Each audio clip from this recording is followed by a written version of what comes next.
It's the year-end awards. Now, I've already done a few videos with specific boxing awards for the year 2014, but I wanted to do one more that's kind of like a mashup with a few different fun awards I put together. This will be my last video of the year. I wanted to say thank you to all you guys out there for watching, for subscribing. I wish you all a happy holidays, a happy, safe new year, and we'll talk some more in 2015. Enjoy. Now, when you look at all the ring card girls in boxing, as far as the teams go, the top ranked knockouts literally knock out the competition. The Tecate girls, the Corona girls, it's not even close. But the pound for pound champion of all the ring card girls in the world is Miss Jen Mateo.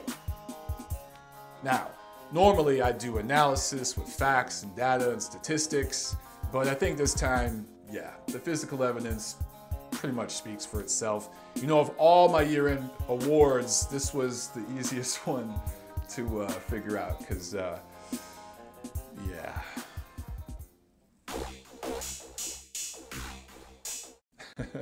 Look, I'm not trying to beat up on Andre Ward, but 2 fights in over 3 years. He hasn't fought at all in over a year. He's been taken off the rankings altogether.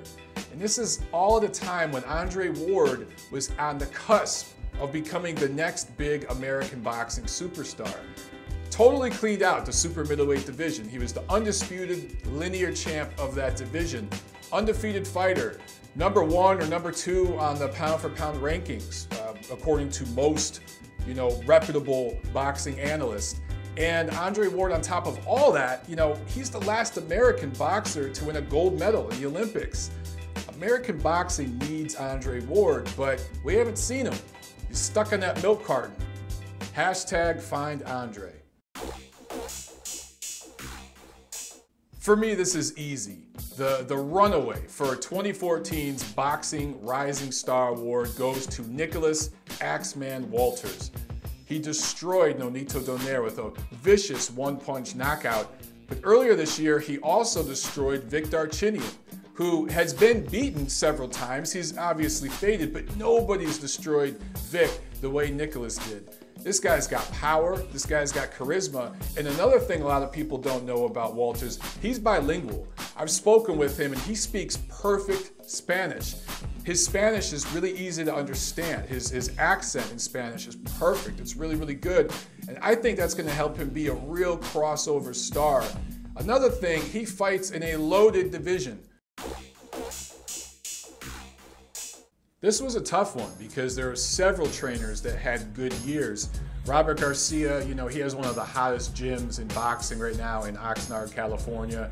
John David Jackson, Abel Sanchez. But to me, the trainer of the year is Freddie Roach, and that's because his 2 stables, Manny Pacquiao and Miguel Cotto, really had rejuvenation type of years where they got back into the elite, back into the big time.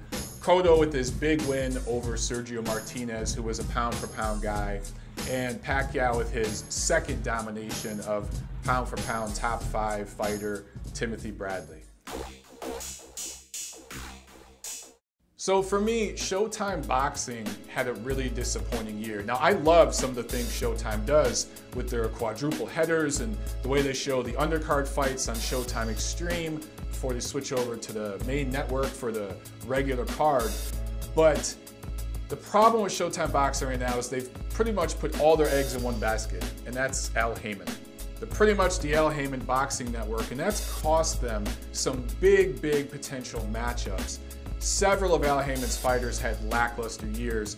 You look at guys like Adonis Stevenson, Danny Garcia, Peter Quillen. They either didn't fight at all or they fought completely overmatched opponents in bouts that nobody gave a damn about. Then there's Floyd Mayweather, the stable of Showtime Boxing. He had a rather mediocre year. Two wins, not very impressive, not very exciting wins over Marcos Maidana. Now, you look at HBO Boxing, I think they absolutely destroyed everybody this year. Their stables, Pacquiao and Cotto, had big years like I talked about before, their best years in a while. And, you know, HBO also signed Canelo Alvarez. They brought him over from Showtime. They signed Vladimir Klitschko to a 3-fight deal. That's a big thing. And several of the guys they invested in a year or so ago, Sergey Kovalev, Terence Crawford, Gennady Golovkin, they had big years. Kovalev and Crawford, my fighter of the year, they proved themselves as being elite level fighters this year by beating elite level competition. Golovkin, you know, he's right on the cusp of doing that next year. You got to figure that Cotto Alvarez winner, those two guys are going to fight next spring. The winner of that fight eventually is going to fight Golovkin. So between that and then the possibility of Pacquiao and Crawford fighting next year, 2015 is looking even better for HBO than 2014. And I thought they had a great year this year. For Showtime Boxing, they got a lot of damage control and they need to make some changes quick because they're getting whipped by HBO Boxing at the moment. This one's always tough because there's so many great fights in boxing. But for me, my runner-up is when Terence Crawford beat Yuriorkis Gamboa in his hometown in Nebraska in front of a great crowd. What was great about this fight is that it really went back and forth. Crawford was losing early and then he came back to dominate late. But as good as that fight was, Matisse Molina is my runaway for 2014 Fight of the Year.